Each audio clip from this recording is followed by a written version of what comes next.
Malinaw ang strategy ni Attorney Vinluan. Hindi lang siya nagbigay ng konteksto, sinubukan niyang gibain ang legal theory ng Article 4 na ayon sa prosecution ay bumubuo ng high crimes, culpable violation of the Constitution at betrayal of public trust. Una, ginamit niya ang sinabi ni na Senator Risa Hontiveros at ng prosecution para sabihin na amin ninyong walang patunay na kumuha ng assassin si VP Sara. In the discourse yesterday, talking about VP Sara's statements during the November 23, 2024 press con, Senator Judge Risa Hontiveros stated, and I quote, "None of these statements are proof that the Vice President actually contracted an assassin or hired one. She is absolutely right." She then asked the question, why are these acts impeachable? To this question, the prosecution responded, "We understand that these statements may not actually 100% prove that she in fact contracted an assassin." End of quote. Hence, the prosecution admitted that the video does not prove any fact other than its existence. In simple words, there is no proof of any contracting of an assassin. The prosecution's admission before this honorable court made the respondent's position clear. The prosecution has no other competent evidence to prove that VP Sara contracted an assassin. Ang testimonya ni Kalilong, gaya ng iba pang ebidensya kuno ng prosecution, ay hindi sapat para patunayan ang paratang na ito. Trying to prove this stretched narrative using a hodgepodge of materials is a waste of this honorable court's time and the Filipino people's money. Pangalawa, assassin is not a proven fact. Label lamang na ikinakabit ng iba sa pahayag ni VP Sara. Si VP Sara na mismo ang nagsabi na hindi assassin ang kinausap niya. This term only came from people who took her statements out of their proper context and tried to exaggerate them for what they really meant. Pangatlo, ito ang pinakamahalagang bahagi, context. Dito umiikot ang halos buong argumento. Hindi raw dapat tingnan ang statement ng hiwalay.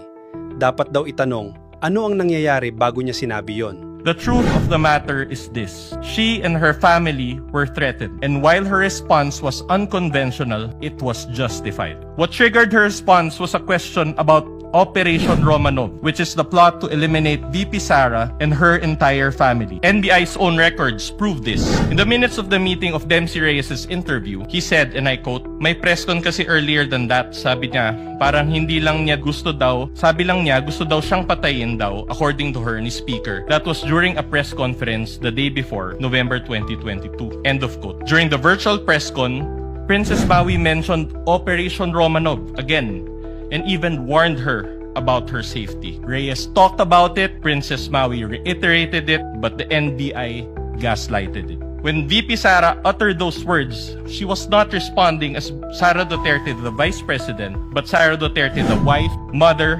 daughter, and sister, who only sought to protect her own and her family members' lives. Operation Romanov is in place, and the threat against their lives is real. VP Sara became the target of unauthorized intelligence and surveillance operations by government operatives that exposed her family to high-level risks and security threats, thereby causing intense trauma and uncontrollable fear. Her homes in Davao and Manila were profiled, and this is proven by classified casing reports. Her trusted security personnel were removed. Her schedule of official functions, like the one in Naga, was leaked by intelligence agents, and her security was heavily compromised. In sum, the prosecution was right in using the term culmination, but the prosecution's interpretation is wrong. Rather, when VP Sara left the administration, she suffered various forms of threats and harassment for many months from the powers that be, and the culmination was her statement on that fateful early morning in November 2024.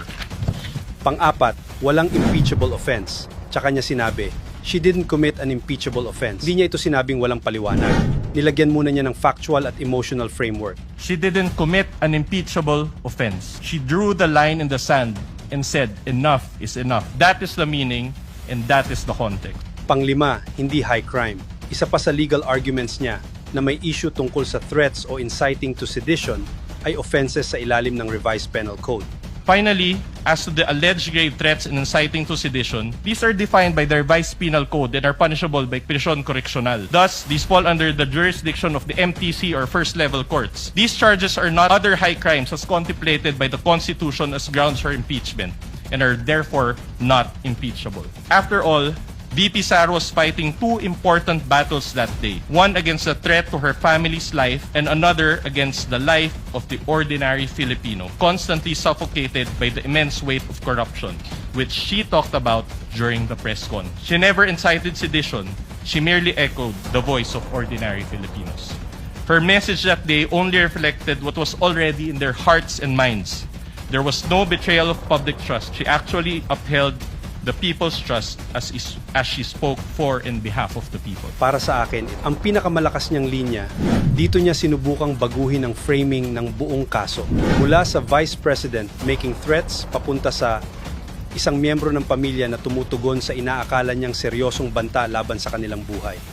Hindi ito statement ng isang opisyal na basta na lang nagbanta, kundi isang asawa, isang ina, isang anak na naniniwalang nasa panganib ang kanyang pamilya.